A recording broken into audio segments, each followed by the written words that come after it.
আমাদের একটি সার্বভৌমত্ব, একটি লাভজনক প্রতিষ্ঠান চট্টগ্রাম বন্দর। এই বন্দরটা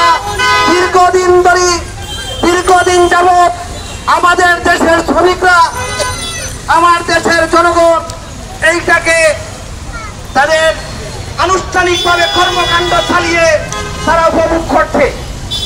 এই লাভজনক প্রতিষ্ঠানকে এই অন্তর্বর্তীকালীন সরকার বিদেশির কাছে, দুবাই ভিত্তিক একটি কোম্পানির কাছে লিজ দেওয়ার তারা করছে। আমরা বামপন্থীরা যখন জানলাম আমাদের এই করিডোর, আমাদের বন্দর বিদেশির কাছে হস্তান্তর করা হবে, আমরা প্রতিবাদ করলাম। এই প্রতিবাদ ধারাবাহিকতা আমরা রক্ষা করছি। আমরা বলতে চাই, অতীতে প্রত্যেকটি সরকার এই দেশের সার্বভৌমত্ব নিয়ে ছিনিমিনি খেলেছে। সুবিধারের আন্দোলন তারাও সবকিছু লুটপাট করে গিয়েছে, আমাদেরকে শোষণ করেছে। এই যে বিদেশি শক্তি, তারা আমাদের দেশের যে গভর্নমেন্ট, নানান সংকট আছে, এখন কি সরকারকে ইজারা দিতে হবে যে আমেরিকা ভালো চালায়, চীন ভালো চালায়, কিউবা ভালো চালায়, তারা এসে আমাদের দেশের যে শাসক শ্রেণী ইজারা নিয়ে নিক, তারা দেশটা চালাক? এটা কি সঠিক কাজ হয়? এইটা যদি এই জায়গায় তো আমরা দেখেছি স্বাধীনতার 50 বছর যাবত যে সরকারি ক্ষমতা এসেছে তারা জনগণের ভাগ্যের পরিবর্তন করে নাই। তাহলে কি এই সরকার কি প্রশ্নটা আসছে? আমরা লড়াই করে স্বাধীন হয়েছি, আমরা ব্রিটিশদের কাছ থেকে লড়াই করে স্বাধীন হয়েছি। আমরা দেখেছি যে বিদেশি শক্তি আমাদের দেশে যখন আসে তারা শোষণ করার জন্য আসে। আরেকটা বিষয় বলি, আপনারা এই যে ইসরায়েল এবং ইরানের মধ্যে যুদ্ধ হলো, আমেরিকায় যুক্ত হলো, আপনারা দেখছেন খবর বিভিন্নভাবে আপনারা দেখেছেন যে সারা মিডল ইস্ট, এই যে আমাদের মধ্যপ্রাচ্য, এই যে মুসলিম কান্ট্রি, প্রত্যেকটা দেশে আমেরিকার ঘাঁটি আছে, একাধিক ঘাঁটি আছে।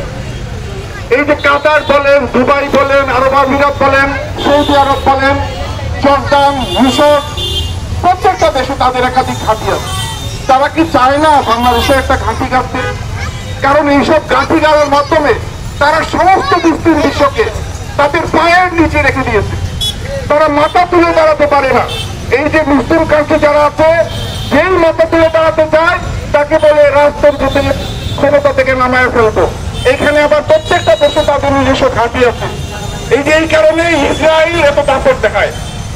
ইসরায়েলের কথায় আমেরিকা উৎপোষ করে, আর আমেরিকার কথায় মুসলিম সমস্ত কান্ট্রিরা উৎপোষ করে। এবং কারণ এইসব দেশে তাদের ঘাঁটি আছে, আমেরিকার ঘাঁটি আছে। মূল কথা হচ্ছে আমেরিকা আমাদের দেশে প্রবেশ করতে চায়, ঘাঁটি গাড়তে চায়। এই ঘাঁটি গাড়ার ষড়যন্ত্র তারা গত 25 বছর যাবৎ করে আসছে। এই আওয়ামী লীগ সরকার 1996 সালে যখন ক্ষমতা এসেছিল তখন থেকে এখানে তাদের ঘাঁটি গাড়বে, নানান চুক্তি তারা করেছিল। এই দেশের জনগণ আমরা আন্দোলনের মাধ্যমে এই যে তাদের যে ইচ্ছা, তাদের আকাঙ্ক্ষা সফল হতে দেয় নাই। আমরা এইভাবে আরো লং মার্চ করেছি। এটা তো লং মার্চ হয়েছে, আমরা ঢাকা থেকে কর্ণফুলী অভিমুখে আমরা লং মার্চ করেছি সেই 2000 সালের কথা। তারপরে জনগণ যখন সারা দেশের জনগণ থেকে উঠেছিল, আওয়ামী লীগ সরকার আর সাহস পায় নাই লিজ দিতে। পরে যখন বিএনপি ক্ষমতায় আসলো 2001 সালে, আওয়ামী লীগ বলল আমেরিকাকে খুশি করতে পারি নাই বলে ক্ষমতায় থাকতে পারি নাই, আবার ক্ষমতায় যেতে পারি নাই। এর মানে সমস্ত কলকাঠি নাড়ে আমেরিকা। এই যে আজকে 25 বছর পরে ইউনূস সাহেব আসলেন, এই আন্দোলন কারা করেছে? বামপন্থীরা করেছে, ছাত্র জনতা আন্দোলন করেছে, এই আওয়ামী ফ্যাসিবাদের পতন ঘটিয়েছে। আমাদের দাবি কি ছিল?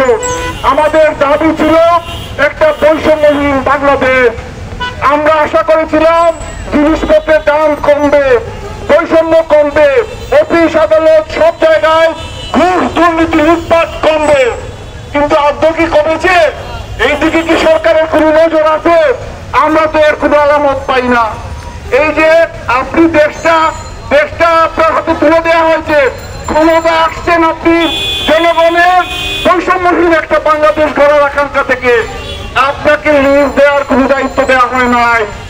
এই ম্যান্ডেট আপনার নয়। আপনি অযথা নাক গলান কেন এইসব বিষয়ে? এইসব বিষয় নির্বাচিত সরকার আসলে কি করবে না করবে সেটা পরের সরকার দেখবে। আপনি বৈষম্যহীন বাংলাদেশের অঙ্গীকার নিয়ে ক্ষমতা এসেছেন, একটা নির্বাচন দিবেন, বৈষম্যহীন বাংলাদেশের দিকে এগিয়ে নেওয়ার ক্ষেত্রে যদি 2-4টা কাজ করার সুযোগ থাকে সেটা করবেন। আপনি অযথা কর্মসূচি নিয়ে আসেন কেন? কারণ আমরা কিছুই ভাবছি 198 বছরের জন্য চট্টগ্রাম বন্দর আওয়ামী লীগ সরকার লিজ দেওয়ার যে ষড়যন্ত্র করেছিল, সেই ষড়যন্ত্র আমরা এদেশের দেশপ্রেমিক জনগণ লড়াই করে জয়যুক্ত হয়েছি। আজকে 25 বছর পর আবার ষড়যন্ত্র হচ্ছে এই দেশকে লিজ দেওয়ার, তা কোনোভাবে এই দেশের দেশপ্রেমিক জনগণ মেনে নেবে না। বলেন মায়ানমারের শাসক শ্রেণী বলেন, সবাই আমাদের রোহিঙ্গাদেরকে বের করে দিয়েছে এই দেশ থেকে। তাদের আভ্যন্তর তারা দুই পক্ষ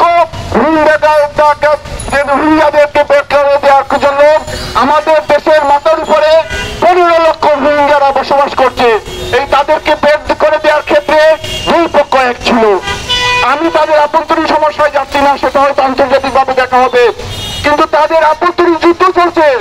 যুদ্ধে আপনি একটা পক্ষ নিবেন আর একটা পক্ষ আপনার বিরুদ্ধে খেপবে না, এটা তো যুদ্ধ ঘোষণার সামিল। আপনি যদি এক পক্ষকে সহযোগিতা করেন আর এক পক্ষ তো আপনার বিরুদ্ধে যুদ্ধ ঘোষণা করবে। আমরা বাংলাদেশ এই যুদ্ধ পরিস্থিতির মধ্যে আপনি কেনে ফেলবেন? আপনি অল্প দিনের জন্য ক্ষমতায় আসছেন, কোনোভাবে দেখেন একটা ভালো নির্বাচন দিতে পারেন কিনা, কোনোভাবে দেখেন শ্রমজীবী মানুষ তার ন্যায্য মজুরি কিভাবে পায় সেই ক্ষেত্রে কোনো নীতি আরোপ করতে পারেন কিনা, কোনোভাবে দেখেন এই যে আগে যে সিন্ডিকেট ব্যবসায়ী লুটপাট জিনিসপত্রের দাম কমানোর জন্য কোনো নীতি প্রয়োগ করা যায় কিনা, সেই ধরনের নীতিমালা তৈরি করার জন্য কোনো প্রস্তাব রাখা যায় কিনা, সেইগুলি দেখেন। অযথা নাক গলাচ্ছেন কেন?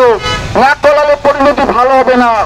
আপনাকে আমরা গণঅভ্যুত্থানের মাধ্যমে ক্ষমতায় বসাইছি বলে আপনি দেশকে ইজারা দিয়ে দিবেন আর আমরা বসে আঙুল চুষবো, তা কোনোদিনও হবে না। এই বিষয়ে মনে রাখবেন না, আপনাকে আমরা ব্ল্যাঙ্ক চেক দিয়েছি, আপনাকে কোনো ব্ল্যাঙ্ক চেক দেওয়া হয় নাই। আপনাকে আমরা নির্দিষ্ট একটা ক্ষেত্রে বৈষম্যহীন একটা বাংলাদেশ এবং গড়ার ক্ষেত্রে একটা নির্বাচন এবং সেই লক্ষ্যে প্রত্যেক কার্যক্রম পরিচালনার জন্য জনগণ দায়িত্ব দিয়েছে। আপনি যদি দায়িত্বের সীমানার বাইরে গিয়ে কোনো কিছু করতে চান তাহলে দেশপ্রেমিক জনগণ আপনার বিরুদ্ধে দাঁত ভাঙায় জবাব দেবে। সেই লক্ষ্যে আমি বলতে চাই, আগামীকাল থেকে যে রোড মার্চ শুরু হয়েছে, এই রোড মার্চ শুরু হওয়ার আগেই আপনি ঘোষণা দেন এই ধরনের চুক্তি আর করা হয় নাই, বা হলেও এটা বাতিল ঘোষণা করেন, তাহলে আর আমাদের কষ্ট করে রোড মার্চ করতে হবে না। রোড মার্চে আমরা থেমে থাকবো না। এই ধরনের চুক্তির বিরুদ্ধে আমরা আমাদের রক্ত ঢেলে দেব, তাহলে আমাদের দেশকে পরাধীনতার শৃঙ্খলে হতে দেব না। এই দাবির প্রতি আপনাদের সমর্থন ব্যক্ত করে আমি আমার বক্তব্য শেষ করছি। ধন্যবাদ সবাইকে।